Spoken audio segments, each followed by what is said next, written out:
الحمد لله نحمده ونستعينه ونستغفره ونؤمن به ونتوكل عليه ونعوذ بالله من شرور أنفسنا ومن سيئات أعمالنا من يهده الله فلا مضل له ومن يضلله فلا هادي له ونشهد أن لا إله إلا الله وحده لا شريك له ونشهد أن سيدنا محمدًا عبده ورسوله أرسله بالهدى ودين الحق ليظهره على الدين كله وكفى بالله شهيدا فصلى الله عليه وسلم تسليما كثيرا أما بعد فأعوذ بالله من الشيطان الرجيم بسم الله الرحمن الرحيم يا أيها الذين آمنوا كتب عليكم الصيام كما كتب على الذين من قبلكم لعلكم تتقون أياما معدودات فمن كان منكم مريضا أو على سفر فعدة من أيام أخر وعلى الذين يطيقونه فدية طعام مسكين فمن تطوع خيرا فهو خير له وأن تصوموا خير لكم إن كنتم تعلمون شهر رمضان الذي أنزل فيه القرآن هدى للناس وبينات من الهدى والفرقان فمن شهد منكم الشهر فليصمه ومن كان مريضا أو على سفر فعدة من أيام أخر يريد الله بكم اليسر ولا يريد بكم العسر ولتكملوا العدة ولتكبروا الله على ما هداكم ولعلكم تشكرون وإذا سألك عبادي عني فإني قريب أجيب دعوة الداع إذا دعاني فليستجيبوا لي وليؤمنوا بي لعلهم يرشدون۔ محترم بزرگوں، دوستوں، عزیزوں اور بھائیوں، آپ کے علم میں ہے کہ رمضان المبارک کی آمد ہے اور اس ماہ کے لیے صحابہ کرام کو تیار کرنا نبی اکرم صلی اللہ علیہ وسلم کی سنت ہے۔ لہذا آج ہم انشاءاللہ روزے اور رمضان ہی کے بارے میں کچھ جاننے کی کوشش کریں گے تاکہ ہم آنے والے اس بابرکت مہینے سے زیادہ استفادہ کر سکیں۔ رمضان کا مہینہ دو چیزوں سے پہچانا جاتا ہے، ایک روزہ اور دوسرے تراویح۔ روزے کا تعلق تقویٰ کے ساتھ ہے اور تراویح کا تعلق ہدایت کے حصول کے ساتھ ہے۔ قرآن مجید کے آغاز میں پہلے پارے کی دوسری آیت میں قرآن مجید کا جو تعارف ہے وہ ہم سب جانتے ہیں کہ ذالک الکتاب لا ریب فیہ ھدی للمتقین، کہ بلا شبہ یہ وہی کتاب ہے جس کا انتظار تھا اور یہ متقیوں کے لیے ہدایت ہے۔ متقی تقویٰ رکھنے والا، قرآن تراجم میں آپ ترجمہ دیکھیں گے تو اللہ سے ڈرنے والا، جدید تراجم میں ترجمہ دیکھیں تو بچنے والا۔ یہ اصل میں دو نظریات اس کے پیچھے ہیں کہ انسان کا گناہوں سے بچنا وہ کیسے ممکن ہے۔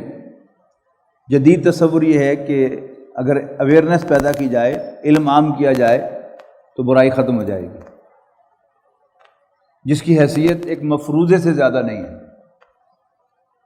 میں اکثر مثال دیا کرتا ہوں کہ آپ نے کبھی کوئی اسموکر نہیں دیکھا ہوگا کہ جس نے سگریٹ کا پیکٹ خریدا اور اس پر پڑھا کہ سگریٹ نوشی صحت کے لیے مضر ہے، وزارت صحت، اور پھینک دیا۔ ہاں، جب قانون کی سختی ہوتی ہے، جہاں کہیں بھی ہوتی ہے، تو پھر سگریٹ چھوٹتا ہے۔ جہاں امریکہ میں ہوائی جہاز کے ٹوائلٹ کے اندر بھی اسموک ڈیٹیکٹر لگا ہوا ہوتا ہے اور نوٹس بھی لگا ہوا ہوتا ہے ساتھ کہ اسموک ڈیٹیکٹر کو ٹیمپر کرنے والے کو $1000 جرمانہ $1000 جرمانہ ہوگا، تو خود بخود سگریٹ چھوٹ جاتا ہے۔ اللہ سے ڈرنا یہ بندہ مومن کا سب سے بڑا ہتھیار ہے، اس کی کامیابی کی ضمانت ہے، جنت میں داخلے کا ٹکٹ ہے۔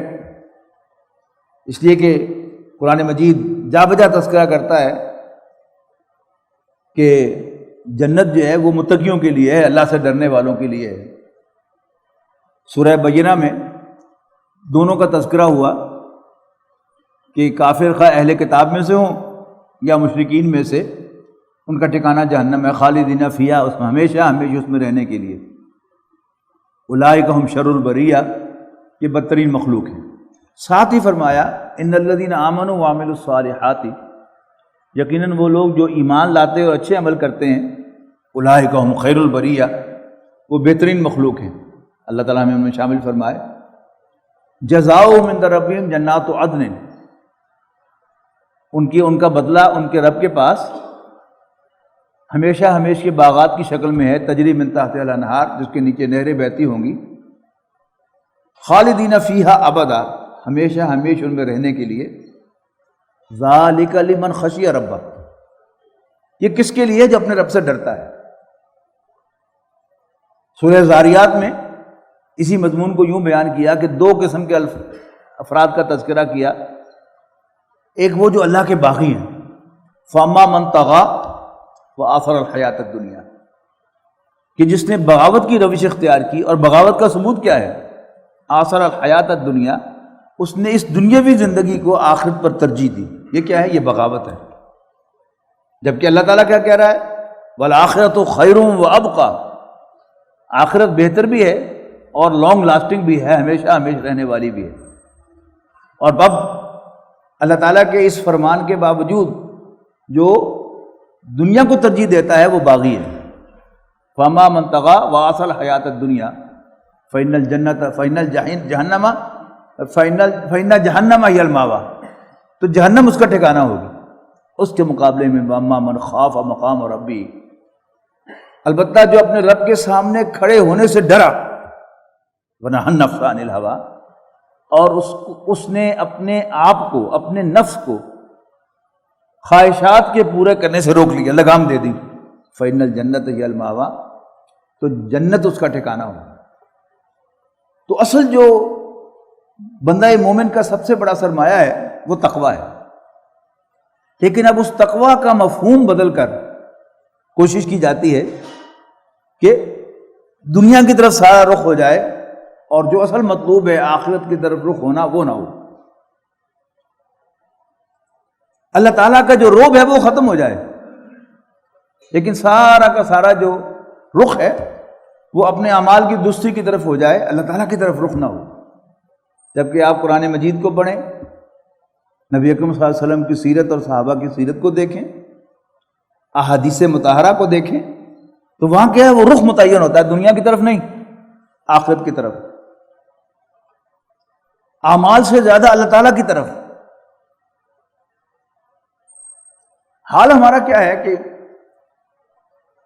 ہم سب ایک دوسرے سے ڈرتے ہیں۔ آپ لوگ یہاں جمعہ پڑھتے ہیں، جہاں بھی آپ مجھے کہیں نظر آئیں گے میں ذرا کانشیس ہو جاؤں گا کہ میرے مقتدی جو ہیں وہ ارد گرد ہیں، تو میں ذرا محتاط ہو کر چلوں، اپنی نظر کی حفاظت کروں، اخلاق بہتر کر لوں کہ میرا آپ پر امپریشن خراب نہ ہو۔ یہ کیا ہے؟ ذرا مہذب الفاظ ہیں، اصل میں کیا ہے؟ میں آپ سے ڈرتا ہوں۔ حالانکہ ڈرنا مجھے کس سے چاہیے؟ اللہ تعالیٰ سے ڈرنا چاہیے۔ اب یہ بچنا اور ادھر سے ادھر، ادھر سے ادھر، آپ غور سے دیکھیں گے تو سب کیا ہے؟ اللہ تعالیٰ سے فوکس ہٹا کر، اللہ تعالیٰ کا رعب ختم کر کے، اور اعمال کی طرف انسان کا رخ کر دینا۔ حالانکہ اللہ تعالیٰ کا رعب دل میں پیدا ہو جائے تو پھر میں آپ کے سامنے بھی بچوں گا گناہوں سے، بے حیائی سے، اور جہاں آپ نہیں ہوں گے، کوئی مجھے دیکھنے والا نہیں ہوگا، تب بھی میں ڈروں گا۔ اصل مطلوب تو وہ ہے۔ قرآن مجید نازل تو فرمایا گیا تھا تمام انسانوں کے لیے ہدایت بنا کر، لیکن اس سے بالفعل ہدایت وہی لے گا جو اللہ تعالیٰ سے ڈرتا ہوگا۔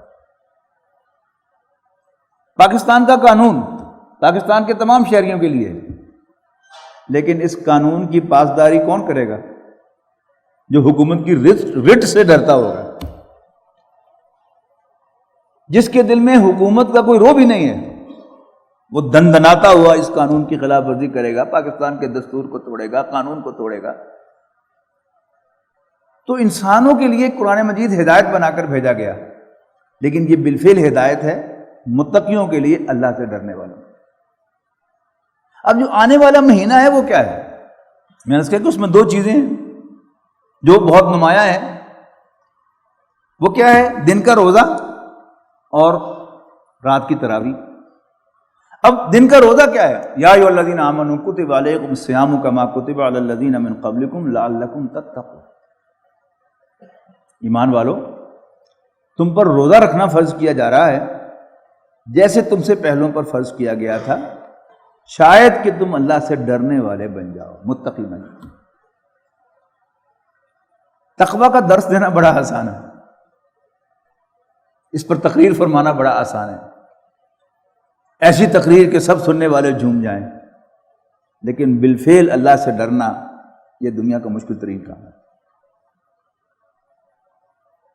لیکن اگر ایک مہینے کے روزے رکھ کر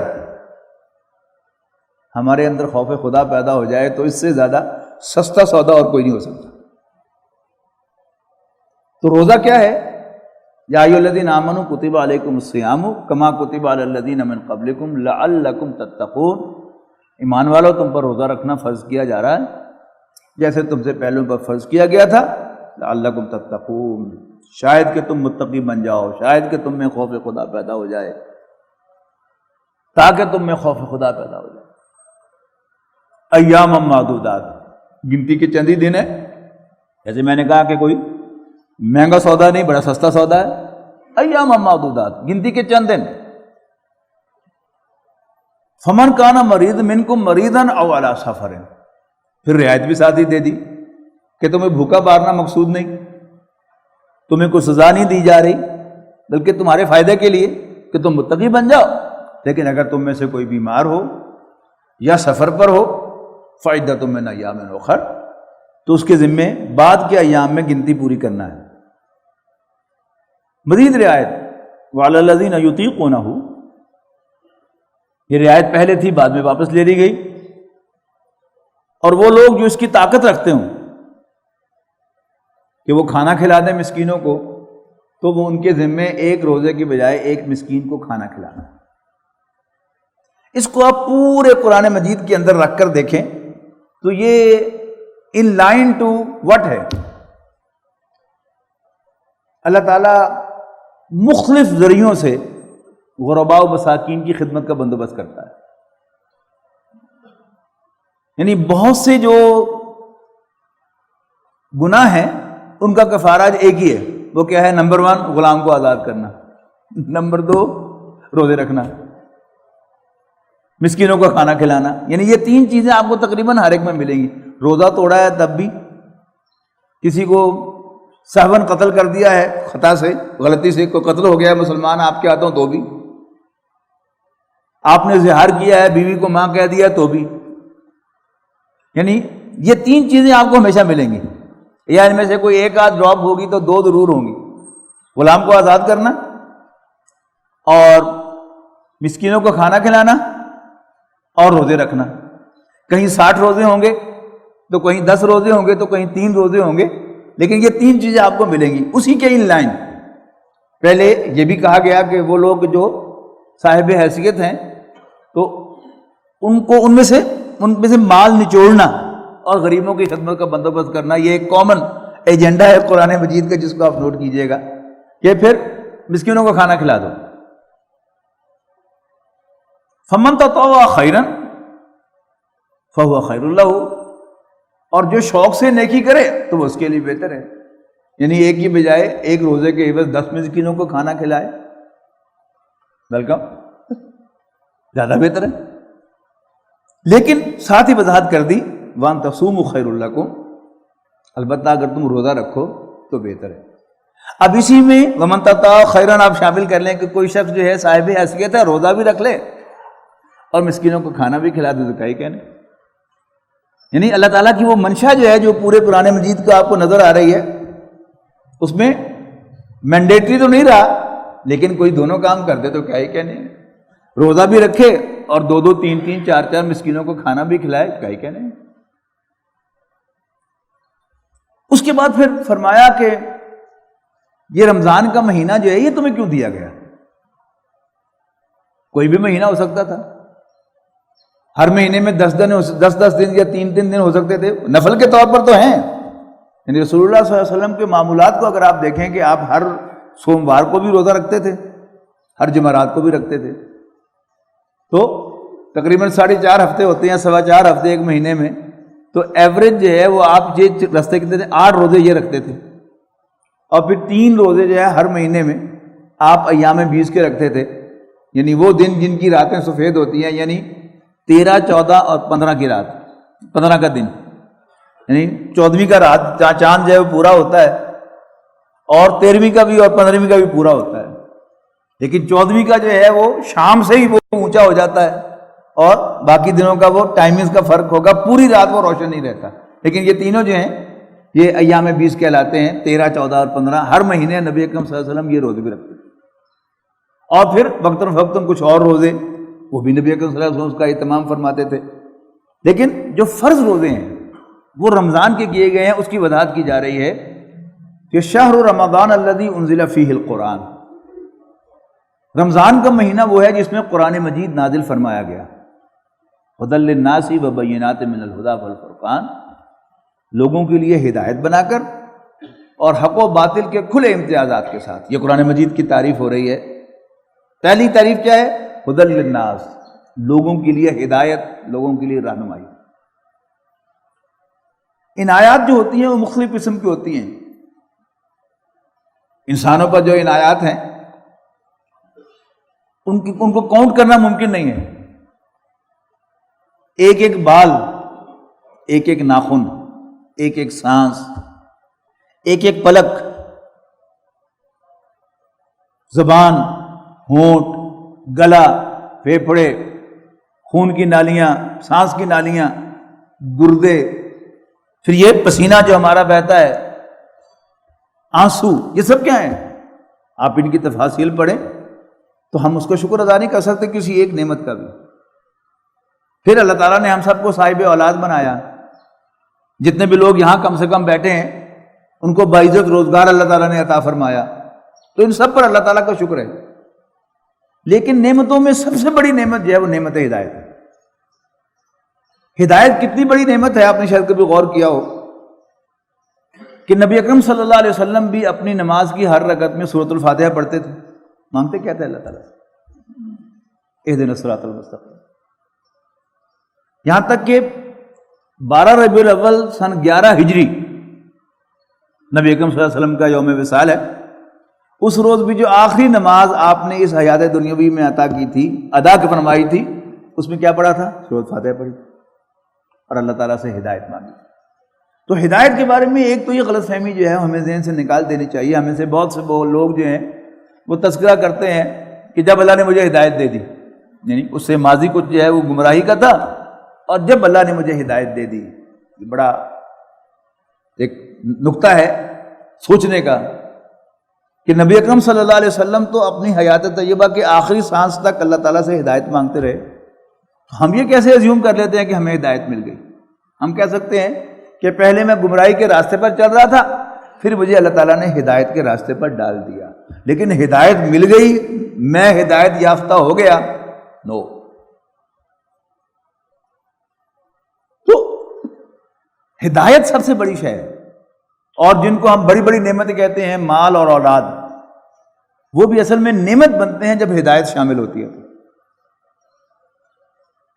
دو شخص کاروبار شروع کریں، ایک کے پاس 10 ملین ہو، 10 کروڑ ہو، 1 کروڑ ہو، اور ایک کے پاس 1 ملین ہو یا 5 ملین ہو، لیکن جس کے پاس کم رقم ہو، اس کو کاروبار کرنا آتا ہو، نو ہاؤ ہو، اس کے پاس ہدایت ہو، ڈائریکشن ہو اس کو کہ کاروبار کیسے کرنا ہے، اور جس کے پاس 1 کروڑ ہے اس کو پتہ ہی نہ ہو کہ کاروبار کیسے کرنا ہے۔ ہدایت سے خالی تو زیادہ امکان کیا ہے کہ جو 5 ملین والا ہے وہ چند ہی مہینوں میں یا 1 سال میں وہ 10 ملین کا مالک بن جائے، اور 10 ملین والا 1 کروڑ والا وہ کنگال ہو کے بیٹھ جائے، بینکرپٹ ہو کے بیٹھ جائے، امکان ہے نا؟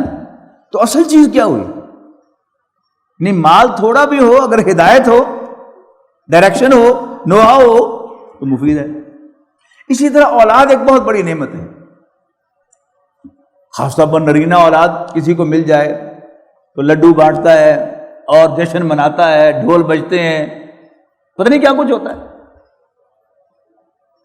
لیکن اگر اولاد تو ملے لیکن انسان کو اولاد کی پرورش کی ہدایت نہ ملے تو بہت امکان ہے کہ وہ اولاد آپ کے لیے پریشانی کا باعث بنے۔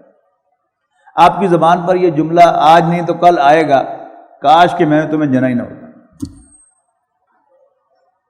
لیکن اگر آپ کے پاس ہدایت ہو تو پھر آپ کے لیے وہ اولاد جو ہے وہ دنیا میں بھی کیا ہے؟ آنکھوں کی ٹھنڈک ہے، اور آخرت میں بھی کیا ہے؟ سرمایہ ہے اور صدقہ جاریہ ہے۔ یعنی اتنے فوائد ہیں نیک اولاد کے کہ جن کو گنا نہیں جا سکتا۔ تو معلوم کیا ہوا کہ اصل چیز جو ہے وہ ہدایت ہے۔ قرآن مجید کیا ہے؟ یہ ہدی للناس ہے، تمام لوگوں کے لیے رہنمائی ہے، لیکن اس سے رہنمائی حاصل وہی کریں گے جو متقی ہوں گے۔ اور رمضان کا مہینہ، روزے کا کیا ہے مقصد؟ کیا ہے؟ متقی بننا۔ اب دونوں کے درمیان ایک لنک قائم ہو گیا کہ قرآن مجید تو آ گیا، ہمارے گھروں میں بھی پڑا ہے، ہمارے ہاتھوں میں بھی ہے، لیکن میرا علم جو ہے وہ مجھے قرآن مجید پر عمل کرنے پہ آمادہ نہیں کر سکتا۔ ہاں، اگر ساتھ ساتھ میرے وہ تقویٰ ہوگا، خوف خدا ہوگا، تو پھر میں قرآن مجید پر عمل کروں گا۔ بلعام باورا قرآن مجید میں سورۃ الاعراف میں ذکر ہے، بنی اسرائیل کے ایک بہت عابد شخص کا جو تورات کا عالم بھی تھا، قرآن مجید کی گواہی ہے، آتیناہ آیاتنا، جس کو ہم نے اپنی آیات کا علم دیا تھا، لیکن فانسلخ منہا، اس نے وہ گاؤن جو تھا علم کا خیلت اتار پھینکی، فاتبعہ الشیطان، تو شیطان نے اس کو اپنے پیچھے لگا لیا، وکان من الغاوین، اور وہ گمراہوں میں شامل ہو گئے۔ تو قرآن مجید کا علم انسان کو اللہ تعالیٰ کے راضی کرنے پہ مدد نہیں دے سکتا، ہاں خوف خدا پیدا ہو جائے، اس لیے کہ کمی کوتاہی تو ہمیں رہنی ہے۔ معصومیت، پرفیکشن رسول اللہ صلی اللہ علیہ وسلم پہ ختم ہو گئی۔ ہم میں کوتاہی بھی رہے گی، کمی بھی رہے گی، نقص بھی رہے گا اور خرابی بھی رہے گی، لیکن اگر خوف خدا ہوگا تو میں بچنے کی کوشش کرتا رہوں گا، اور کوئی غلطی ہو جائے گی تو اللہ تعالیٰ سے معافی مانگتا رہوں گا، یہی مطلب ہے۔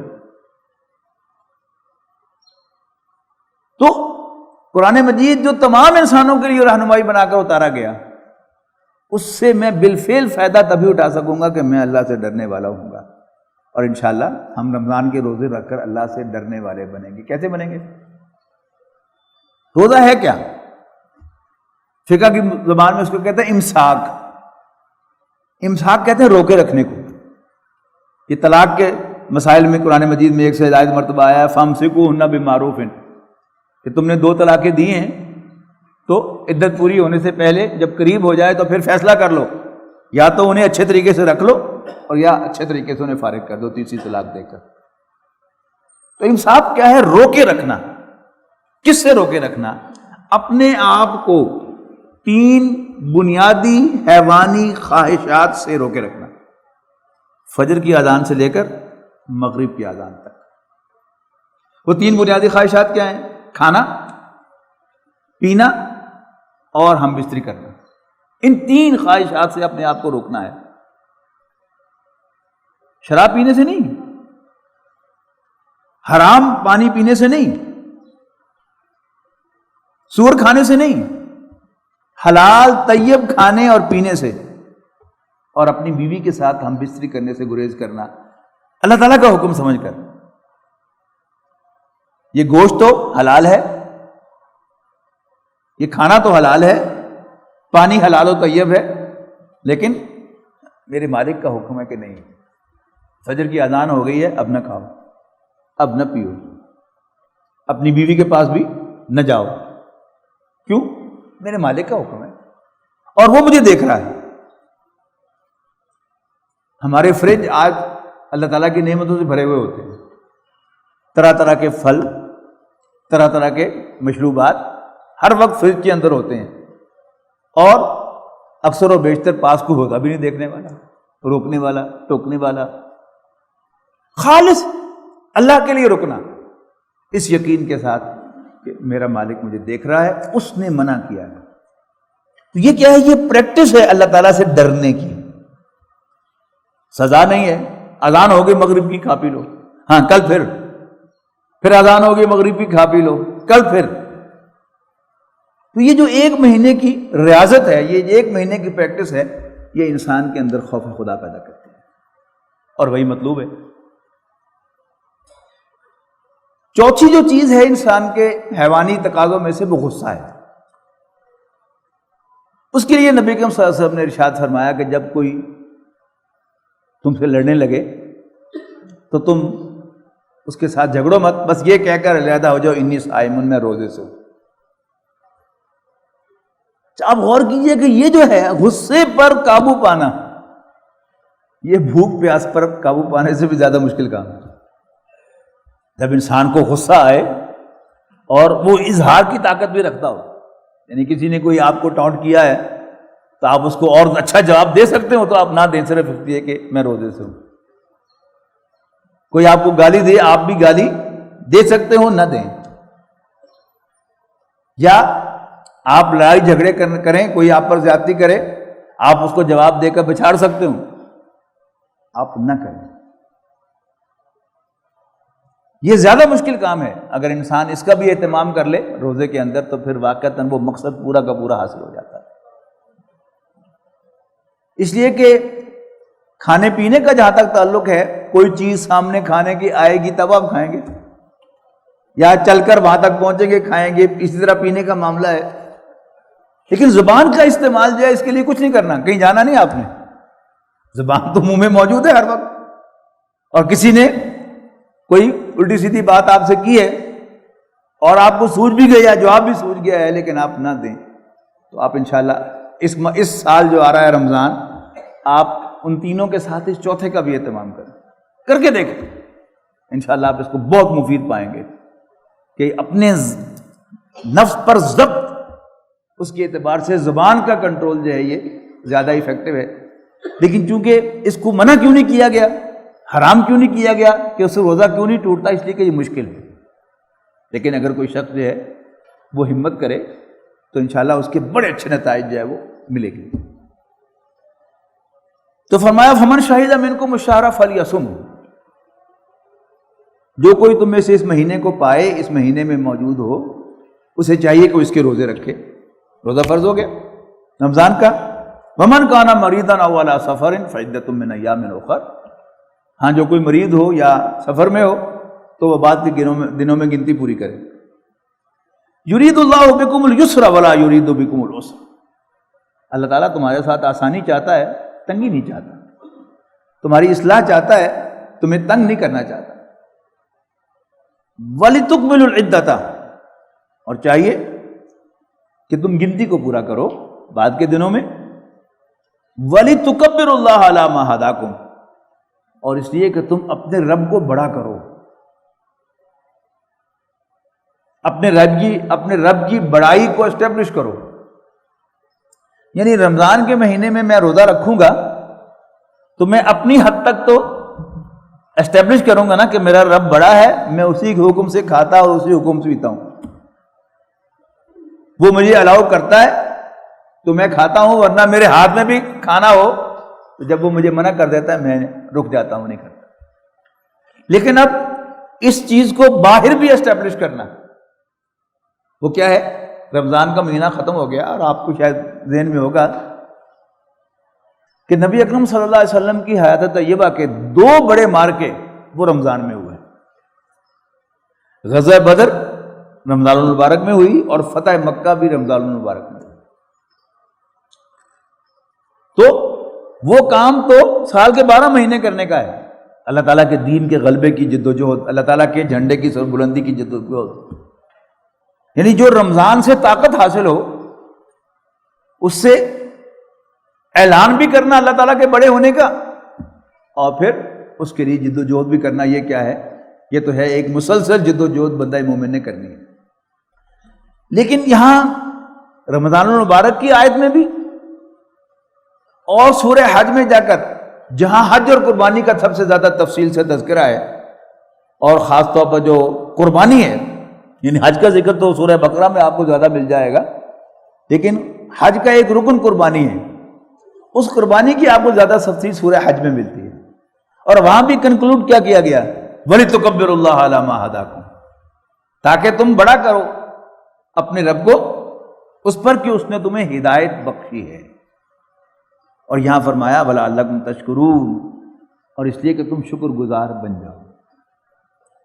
اچھا، یہاں بھی اور وہاں بھی، یعنی سورہ بقرہ میں روزے کی آیت کے اختتام پر بھی اور قربانی کے ذکر کے کنکلوژن پر بھی جو حکم آیا وَلِتُكَبِّرُوا اللَّهَ عَلَىٰ مَا هَدَاكُمْ، تاکہ تم اپنے رب کو بڑا کرو، اللہ کو بڑا کرو اس پر کہ اس نے تمہیں ہدایت بخشی ہے. اللہ تعالیٰ نے ہمیں 2 عیدیں عطا فرمائی، یعنی رمضان کے اختتام پر، یعنی 2 افطار ہیں.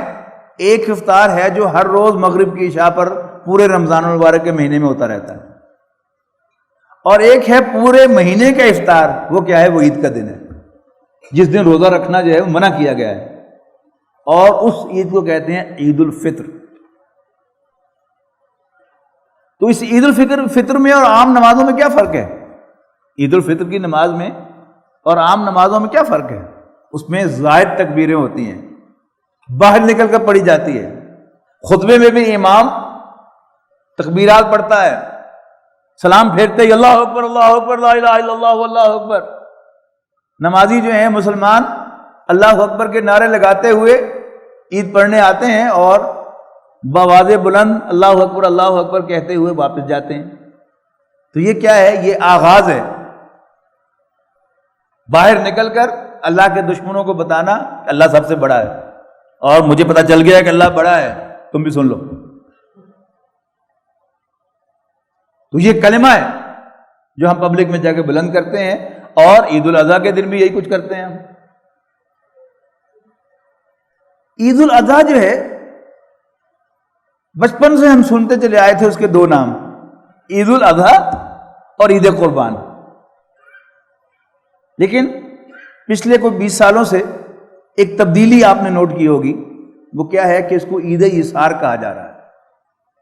اب سرسری طور پر آپ دیکھیں گے تو یہ ایثار و قربانی ہم مانی الفاظ کے طور پر استعمال کرتے ہیں، لیکن ذرا غور سے دیکھیں گے تو یہ ہم مانی نہیں ہے. عید قربان قرب سے بنا ہے، اللہ تعالیٰ کا قرب حاصل کرنے کی عید. اور یہ قرب کس کا ہے؟ ابراہیم علیہ السلام کا. ایثار کہتے ہیں 28ویں پارے کی صورت میں ہے یؤثرون علی انفسہم ولو کانوا بہم خصاصہ. مومنوں کی تعریف کی گئی ہے کہ وہ اپنے اوپر دوسروں کو ترجیح دیتے ہیں خواہ خود انہیں تنگی ہو. انصار نے کیا کیا؟ انصار مدینہ نے نبی اکرم صلی اللہ علیہ وسلم نے ایک مہاجر کو ایک انصاری کا بھائی بنا دیا. اس نے اپنا سب کچھ بانٹ کے اپنے بھائی کے سامنے پیش کر دیا کہ اللہ کے رسول نے تمہیں میرا بھائی بنایا ہے، یہ سب کچھ میرا ہے، آدھا تم لے لو آدھا میں لوں.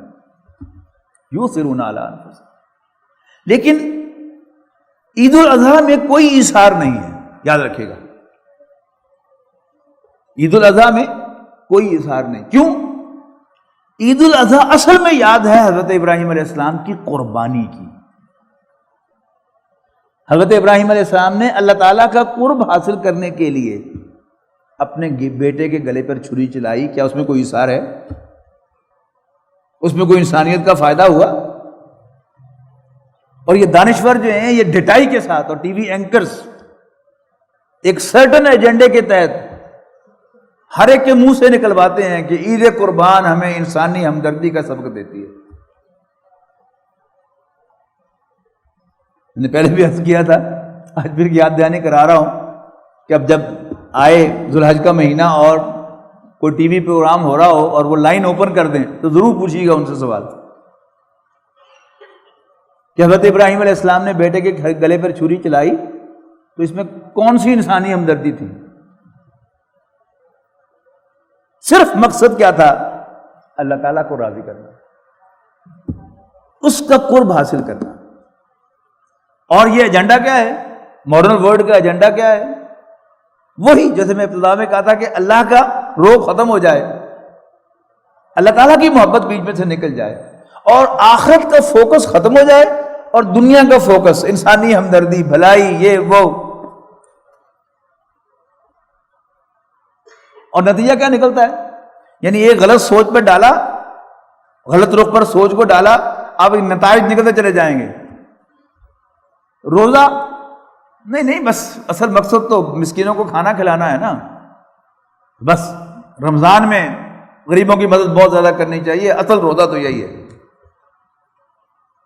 اور پھر عید الاضحیٰ انسانی ہمدردی کا سبق دیتی ہے، اور یہ جانوروں کا ضیاع کرنے کی کیا ضرورت ہے؟ بس جو قربانی کے پیسے ہیں وہ غریبوں کو دے دینے چاہیے۔ ایک ہی بات کہ رخ اللہ کی طرف سے ہٹ کے انسانوں کی طرف ہو جائے، آخرت کی طرف سے ہٹ سے دنیا کی طرف ہو جائے۔ تو یہ آنے والا رمضان جو ہے بس اب آیا ہی چاہتا ہے۔ اگلے جمعوں کو میں یہاں نہیں ہوں گا، اسی لیے میں نے آج منتخب کیا ہے اس موضوع کو کہ نبی اکرم صلی اللہ علیہ وسلم کی وہ سنت پوری ہو جائے کہ میں بھی اپنے نمازیوں کو رمضان المبارک کے استقبال کے لیے تیار کروں۔ ہم سب کو اپنی نیتوں کا اصلاح کرنی چاہیے۔ روزے تو ہم الحمدللہ رکھتے ہی ہیں، لیکن اب آبجیکٹو ہو کہ ہمارے اندر خوف خدا پیدا ہو جائے، ہر وقت یاد کریں، ایک روٹین کے تحت نہ کھانے پینے سے رکیں، یہ سبق یاد کریں کہ نہیں اللہ تعالیٰ دیکھ رہا ہے، میں نے نہیں کھانا، میں نے نہیں پینا، میں نے یہ کام نہیں کرنا۔ انشاءاللہ اس کے مثبت نتائج ظاہر ہوں گے۔ اور پھر اس کے بعد آپ رمضان کے بعد اس صورت میں ایک ٹیسٹ دیا گیا ہے، وہ ٹیسٹ بھی آپ کر سکتے ہیں کہ مالی معاملات میں آپ فیل ہوئے ہیں یا نہیں۔ درمیان میں 2 آیات ہیں، ان میں سے ایک کا حوالہ میں ضرور دینا چاہتا ہوں۔ وہ کیا ہے کہ اللہ تعالیٰ کا قرب۔